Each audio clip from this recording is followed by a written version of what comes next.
Dementia is a scary condition. In fact, surveys of elderly adults show it causes even more fear than cancer. And it's not hard to understand why. We fear being left in an empty shell of a body, disconnected from the outside world, totally reliant upon others. Now, the term dementia is often used interchangeably with Alzheimer's disease, which is responsible for about 70% of cases. And given the magnitude of the problem, it probably shouldn't surprise you that drug companies are throwing billions of dollars at this problem. The problem is, despite huge amounts of money being spent, we're no closer to a cure than we were when it was first described a little over 100 years ago. And one of the major reasons for this is because billions of dollars are being pumped into genetics, ignoring the obvious fact that Alzheimer's is a modern disease even while our genetics haven't changed. Barely more than 100 years ago, it had never even been described, let alone seen at the colossal rates we're now seeing. To blame genetics for a modern disease makes no sense. Rather, Alzheimer's is a metabolic disease influenced by diet and lifestyle. This is an elegant study which clearly demonstrates this fact. It compared the rate of Alzheimer's disease in two genetically identical populations in different parts of the world. These two populations, recruited from Indianapolis in the USA and a single city in Nigeria, were historically linked by the slave trade, thus leading to their genetic similarity. So then, what do you think the investigators found? Well, in the USA, where only 2% of the population over the age of 60 has been shown to be metabolically healthy, the rate of Alzheimer's disease was 2.5 times greater than the genetically identical population in Nigeria. And this also holds true for those who carry the ApoE4 gene, commonly known as the Alzheimer's gene. It only confers an increased risk of dementia if you were not metabolically healthy. And given that rates of metabolic illness are increasing, it makes sense that the rate of Alzheimer's too is increasing. Indeed, the risk attached to carrying the ApoE4 gene appears to be increasing with time, despite the genetics being the same. For example, this older study found carrying the ApoE4 gene increased the risk of Alzheimer's by less than 2, while modern studies can report risks of 10 times or more. And even then, this study found the increased risk only existed in patients with evidence of small blood vessel disease in their brain, something usually caused by metabolic disease. Essentially, the development of dementia is largely dependent on being metabolically unwell. But despite the fact that dementia rates are rapidly rising and genetics are not changing, we're still in the curious situation where the medical profession is still focusing on genetic risk factors.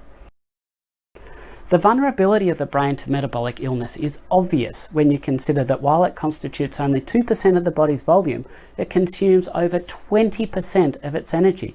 Indeed, dementia is often now referred to as type 3 diabetes, and we've got multiple lines of evidence linking poor metabolic health to dementia.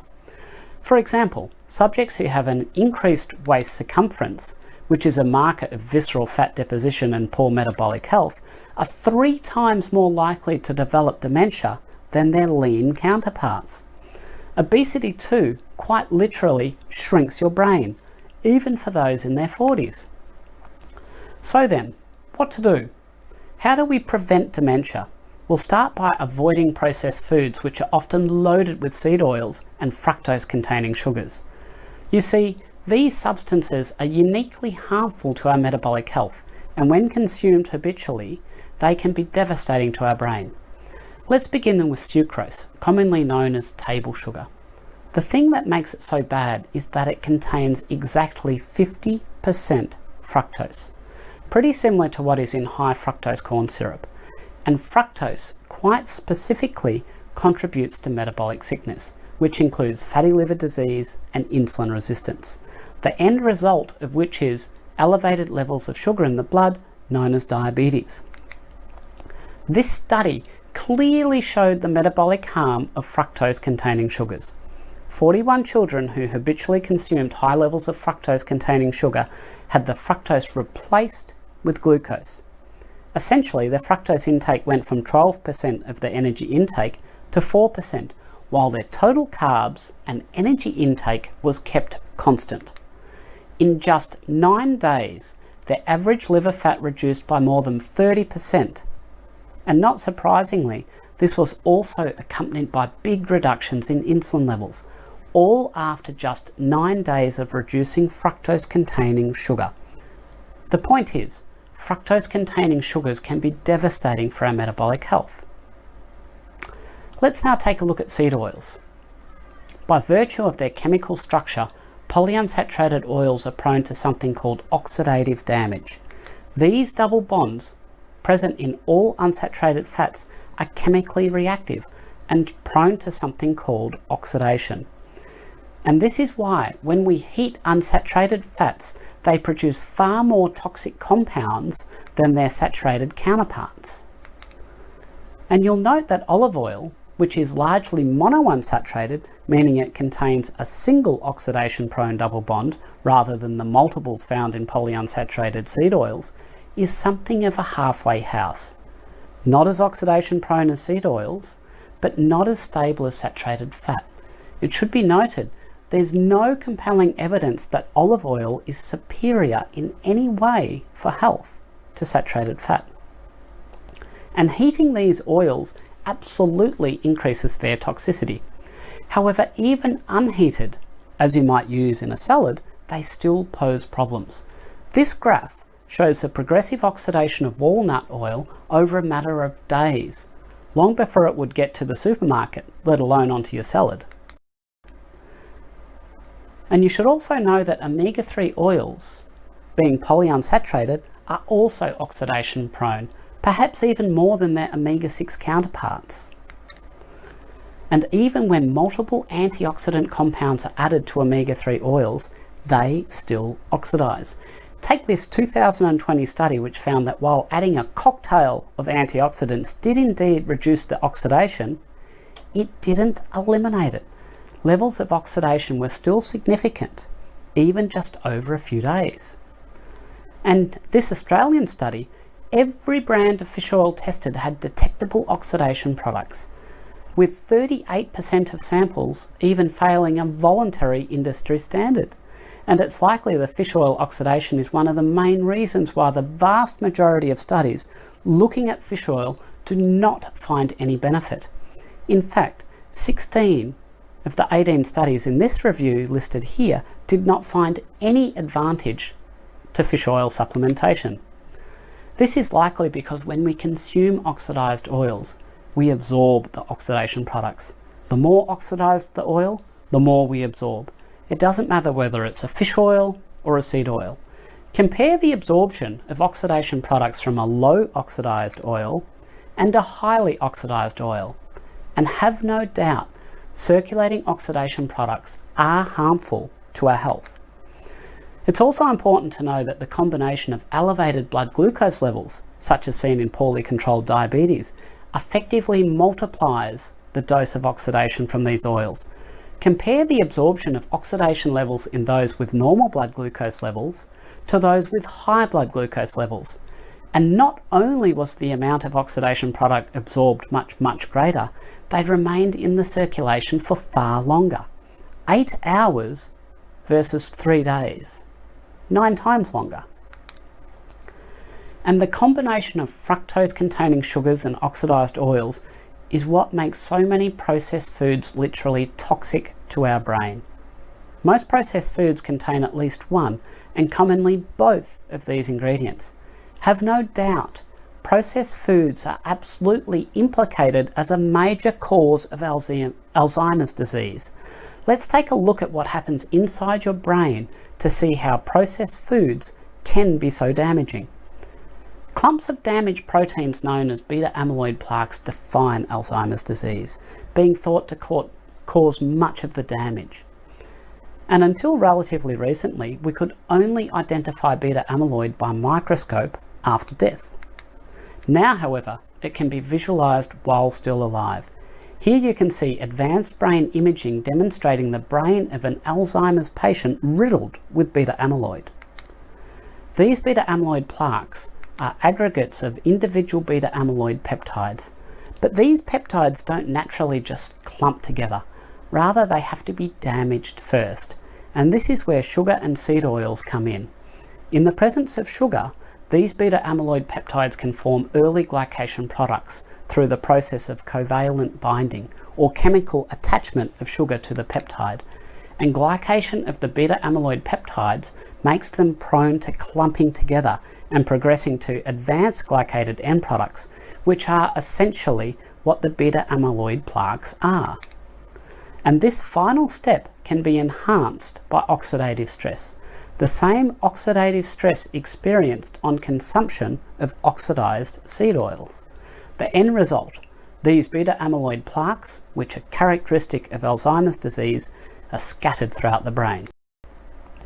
Now, as I mentioned before, genetics is often blamed for Alzheimer's disease, especially the well-known ApoE4 gene.